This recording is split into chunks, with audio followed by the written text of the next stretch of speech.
الحمد لله الذي أنزل على عبده الكتاب ولم يجعل له عوجا۔ اس تفسیر کے شروع میں ہم نے ذکر کیا ہے کہ اللہ تعالی متعال معاملات کے شروع اور آخر میں اپنی پاک ذات کی حمد کرتا ہے، کیونکہ وہ ہر حال میں حمد و ثنا کرنے والا ہے۔ تمام تعریفیں اسی کے لیے ہے، شروع اور آخر میں وہ تعریف کرتا ہے۔ بعد اللہ خود اپنے رسول محمد صلی اللہ علیہ وسلم پر اپنی عظیم کتاب نازل کرنے کے لیے، جو کہ اللہ تعالیٰ نے اس روئے زمین کے لوگوں کو عطا کی سب سے بڑی نعمت ہے۔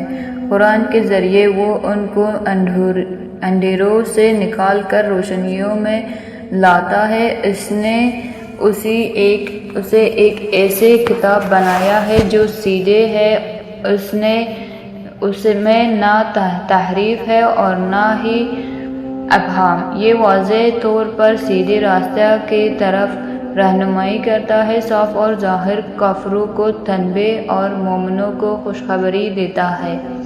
اسی لیے اللہ تعالیٰ فرماتے ہیں وَلَمْ يَجْعَلْ لَهُ عِوَجًا، اور اس میں کوئی تیرھاپن نہیں رکھا ہے، مطلب اس میں کوئی گھماؤ یا الحاظ ہوا نہیں ہے، لیکن اس نے اسے متوازن اور سیدھا بنایا ہے، جیسے اس نے کہا قيما لينذر بأسا شديدا من لدنه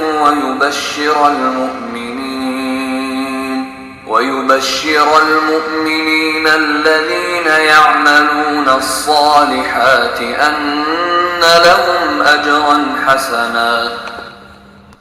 قیماً میننگ ہے اس نے ایسے سیدھا بنایا، مطلب یہ ہے کہ قرآن راست صاف اور سیدھی رہنمائی دیتا ہے۔ لینذر بأسا شدیدا، اس کی طرف سے سخت عذاب کی تنبیہ کرنا، یعنی ان لوگوں کے لیے جو اس کے نبی کے مخالفت کرتے ہیں اور اس کے کتاب کا انکار کرتے ہیں، وہ دنیا میں جلد آنے والے اور آخرت کے لیے ملتوی ہونے والے سخت عذاب کے تنبیہ کرتا ہے۔ من لدنہ مطلب اس کی طرف سے، تفسیر ہے کہ مطلب ہے اللہ کی طرف سے، کیونکہ کوئی بھی سزا نہیں دے سکتا جیسا کہ وہ سزا دیتا ہے، اور کوئی بھی اس سے زیادہ طاقتور قابل اعتماد نہیں ہے۔ وَيُبَشِّرُ الْمُؤْمِنِينَ الَّذِينَ يَعْلَمُونَ الصَّلَاةَ، اس کا مطلب ہے اور مومنوں کو بشارت دینا، اور تفسیر ہے یعنی وہ لوگوں جو اس قرآن پر ایمان لاتے ہیں اور اپنے ایمان کے تصدیق اعمال صالح سے کرتے ہیں، ان لہم اجرا حسنا، اس کا مطلب ہے کہو انہیں مناسب اجر ملے گا، مطلب یعنی اللہ کی طرف سے ایک خوبصورت انعام۔ ماکثین فیہ ابدا، ماکثین فیہ مطلب ہے وہ اس میں ہمیشہ رہیں گے۔ اس کا مطلب یہ ہے کہ اللہ ان کو جس چیز کا بدلہ دے گا، اور وہ جنت ہے جہاں وہ ہمیشہ رہیں گے۔ ابداً ہے کہ ہمیشہ کے لیے، اس کا مطلب ہے ہمیشہ کے لیے، کبھی نہ ختم ہونے والا اور نہ ہی ختم ہونے والا۔ وَيُنذِرَ الَّذِينَ قَالُوا اتَّخَذَ اللَّهُ وَلَدًا، یہاں پر اللہ کہتا ہے اور ان لوگوں کو تنبیہ کرنے کے لیے جو کہتے ہیں کہ اللہ نے بچہ پیدا کیا ہے۔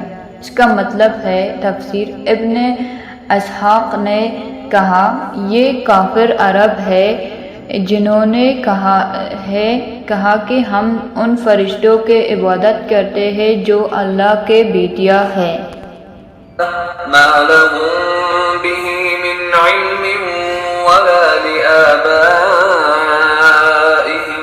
كبرت كلمة تخرج من أفواههم إن يقولون إلا كذبا ما لهم به من علم، اس کا مطلب ہے ان کو ایسے چیز کا کوئی اس چیز کا علم نہیں ہے، یعنی یہ چیز جو ان کے پاس ہے من گہرت اور بنا ہوا ولا لا باہم، اور نہ ہی ان کے باپ تھے، مطلب ان کے پیشرو۔ کبورت کلمت، اس کا مطلب ہے زبردست لفظ ہے، یہ ان کے جھوٹ کے سنگینی اور وسعت کو نمایاں کرتا ہے۔ اللہ فرماتا ہے کبورت کلمت تخرج من افواہہم، اس کا مطلب ہے غالب وہ لفظ ہے جو ان کے من سے نکالتے ہیں، معنی اس کے علاوہ کوئی بنیاد نہیں ہے جو کچھ وہ کہتے ہیں اس سے، اور ان کے پاس ان کے اپنے جھوٹ اور منگرہت باتوں کے علاوہ اس کا کوئی ثبوت نہیں ہے۔ چنانچہ اللہ تعالیٰ فرماتے ہیں ان یقولون الا کذبا، وہ جھوٹ کے سوا کچھ نہیں بولتے۔ لعلك باخع نفسك على آثارهم إن لم يؤمنوا بهذا الحديث أسفا۔ یہاں پر اللہ کہتا ہے شاید آپ ان کے نقش قدم پر غم میں اپنے آپ کو مار ڈالیے، کیونکہ وہ اس روایت پر یقین نہیں رکھتے، یعنی قرآن۔ اسفہ غم میں اللہ فرما رہا ہے کہ اپنے آپ کو ندامت سے ہلاک نہ کرو۔ قتادہ نے کہا ان پر غصے اور غم سے اپنے آپ کو قتل کرنا۔ مجاہد نے کہا اضطراب کے ساتھ یہ مترادف ہے، اسی لیے معنی یہ ہے ان پر افسوس نہ کرو، بس ان تک اللہ کا پیغام پہنچا دو۔ جو سیدھا راہ پر گامزن ہے وہ اپنے فائدے کے لیے ہی صحیح راستے پر جاتے ہیں، اور جو گمراہ ہو جائے تو وہ اپنے ہی نقصان میں گم ہو جائے، لہذا ان کے غم میں اپنے آپ کو تباہ نہ کرو۔ الحمدللہ آج ہم نے سورہ الکہف کے پہلے 6 آیت کا تفسیر کمپلیٹ کیا۔ یہ آیت ہمیں قرآن کی حقیقت، اللہ کی رحمت اور ایمان پر ثابت قدمی کا پیغام دیتی ہے۔ اللہ تعالی ہمیں ان سب کا سبق پر عمل کرنے کی توفیق دے اور ہمیں علم میں اضافہ دے۔ ہر فرائیڈے سورہ کہف پڑھنا ہمیں دجال کے فتنے سے بچاتے ہیں، اس لیے اس سنت کو زندہ رکھنا چاہیے۔ انشاءاللہ اگلے ویڈیو میں اگلے آیت کا تفسیر ہوگا۔ جزاکم اللہ خیر for watching. Please like, share اور سبسکرائب کرنا نہ بھولیے۔